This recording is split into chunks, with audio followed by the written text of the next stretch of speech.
BFDC অর্থাৎ বাংলাদেশ চলচ্চিত্র উন্নয়ন কর্পোরেশন। তো এই চলচ্চিত্র অঙ্গন সম্পর্কে কিংবা বিএফডিসি সম্পর্কে জানার আগ্রহের কোনো শেষ নেই। বিশেষ করে সারা দেশের যারা চলচ্চিত্র প্রেমীরা রয়েছেন তারা হয়তো বা অনেকেই চিন্তা করে থাকেন যে বিএফডিসির বর্তমান অবস্থা কি, যেখানে বাংলা চলচ্চিত্রের অবস্থা সংকটময় অবস্থার মধ্যে দিয়ে অতিক্রম করছে। সেক্ষেত্রে আজকে আপনাদেরকে নিয়ে এসেছি এই মুহূর্তে যে সৌন্দর্যপূর্ণ জায়গাটি দেখাচ্ছি, এটা হচ্ছে বিএফডিসির ঝর্ণা স্পট।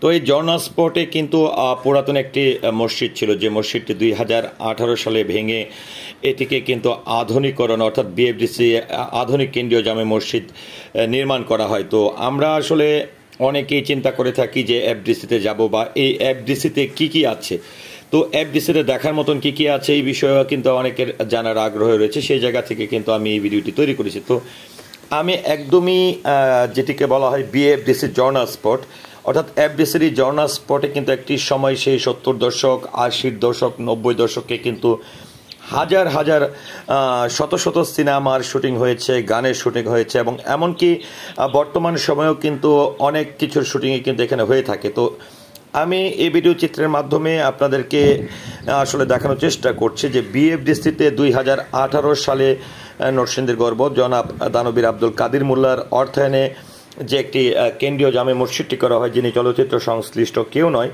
তার বিশেষ অর্থায়নে তার বাবার নামে যে মজিদ মোল্লা ফাউন্ডেশনটি রয়েছে, সেই মজিদ মোল্লা ফাউন্ডেশনের পক্ষ থেকে কিন্তু এই আধুনিক মসজিদটি নির্মাণ করা হয়।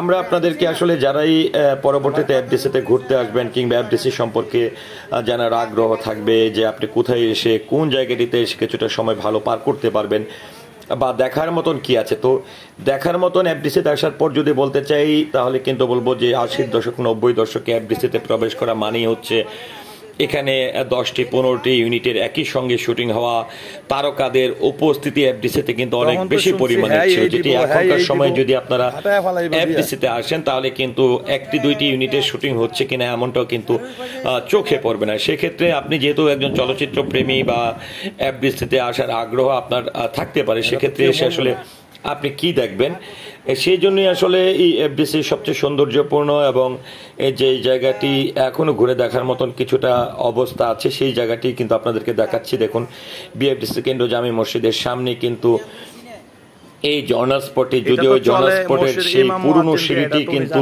যারা চলচ্চিত্র প্রেমী রয়েছেন 80 দশকে বিশেষ করে বা 90 দশকে চলচ্চিত্র দেখেছেন বা তাদের কাছে কিন্তু এই সিঁড়ি এই যে পানির যে জায়গাটি রয়েছে যেটাকে ঝর্ণা বলা হয়, এই জায়গাটি কিন্তু খুবই সুপরিচিত। তো এই মসজিদটির আসলে কতটা সৌন্দর্যপূর্ণ করে মসজিদটি করা হয়েছে। আরেকটি বিষয় অবগত করতে চাই যে অনেকেই প্রশ্ন করতে পারেন যে এফডিসি যেখানে আসলে সিনেমার শুটিং হয়ে থাকে, গান বাজনা হয়ে থাকে, সেখানে আসলে এত সুন্দর করে কি কারণে মসজিদটা করে দেওয়া হয়েছে। তো সেই জায়গায় আপনাদেরকে একটু যদি আমি বলতে চাই যে বিএফডিসির এই জায়গাটিতে, এই ঝর্ণা স্পটটিতে কিন্তু পুরাতন একটি মসজিদ ছিল এবং এখানে শুধুই মাত্র অভিনেতা অভিনেত্রীরা কাজ করে না, তার ক্যামেরার পিছনে কিন্তু হাজার হাজার মানুষ কিন্তু কাজ করে।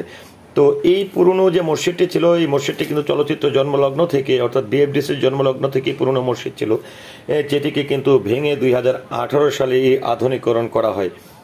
তো এখন এই মসজিদে দেখার পর আপনার মনে আরেকটি প্রশ্ন জাগতে পারে যে এখানে কি শুধুই মাত্র চলচ্চিত্রের মানুষ নামাজ পড়বে কিনা বা বাইরের কারো প্রবেশাধিকার আছে কিনা। তো আপনারা যারা আসলে এই মসজিদে বা এই কারণ বাজার অবস্থানরত অবস্থা যদি নামাজ পড়তে চান তাহলে অবশ্যই আপনারা কিন্তু এই এফডিসির মসজিদে যে আপনার 5 ওয়াক্ত নামাজই কিন্তু আদায় করতে পারেন। সেক্ষেত্রে বিএফডিসি কর্তৃপক্ষ বা কেপিআইভুক্ত এলাকা থাকা সত্ত্বেও কিন্তু নামাজ পড়ার ক্ষেত্রে কিন্তু কোনো প্রতিবন্ধকতা নেই। তো ভিউয়ার্স, এই ভিডিওটি নিয়ে আপনার মন্তব্য কি, আশা করছি কমেন্টের মাধ্যমে জানাবেন। সেই সাথে ভিডিওটির সঙ্গে থাকার জন্য অসংখ্য ধন্যবাদ।